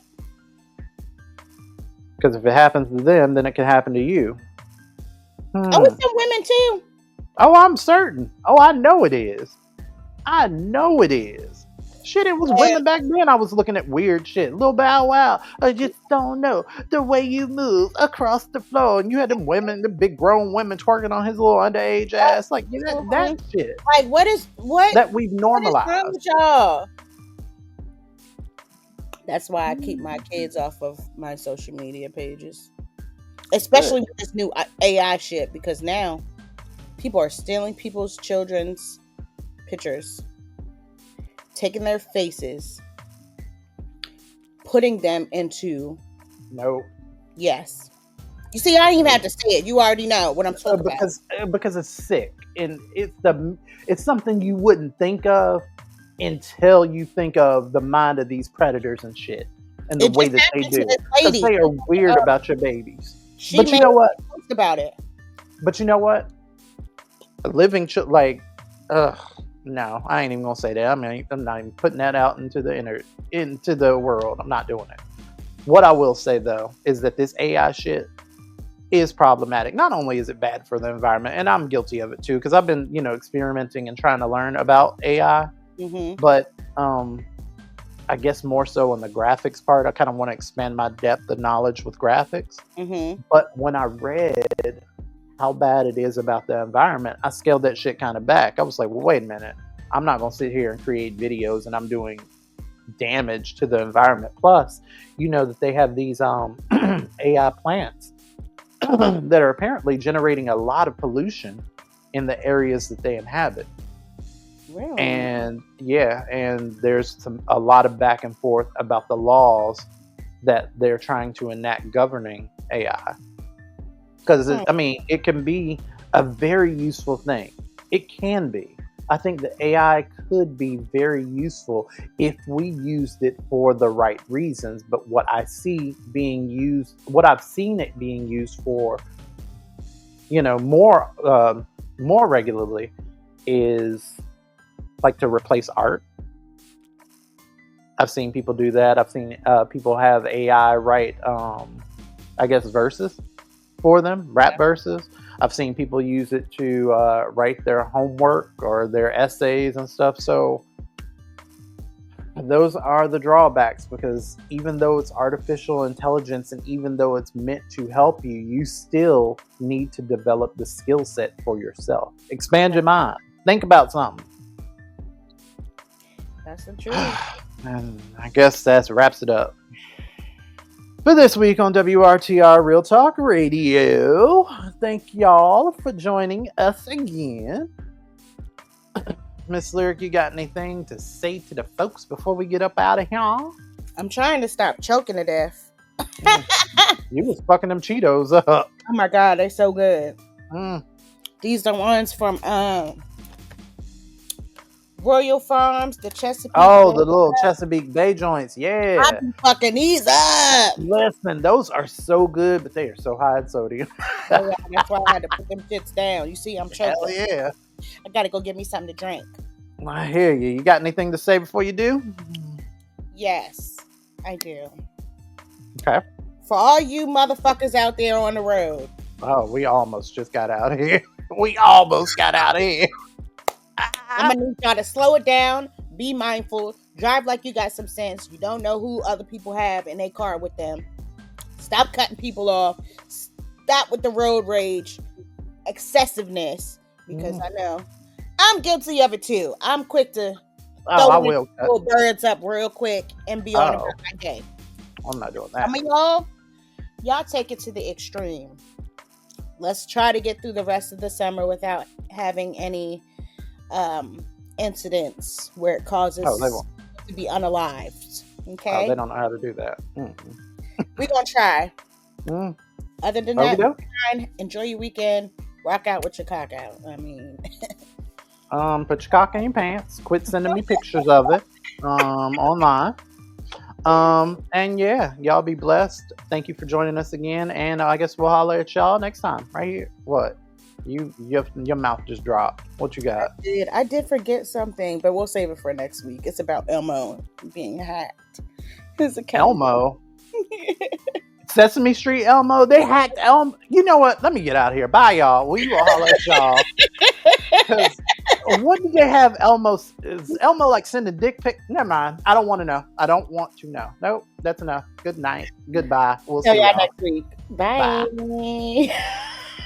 WRTR Real Talk Radio. This week's show featured work from TikTok creators Representative Jasmine Crockett, Ashley the Baroness, Cory Booker, Pull Up Pasta Politics, Aaron Parnas 1, Real View, and MSNBC, using our platform to amplify your voices.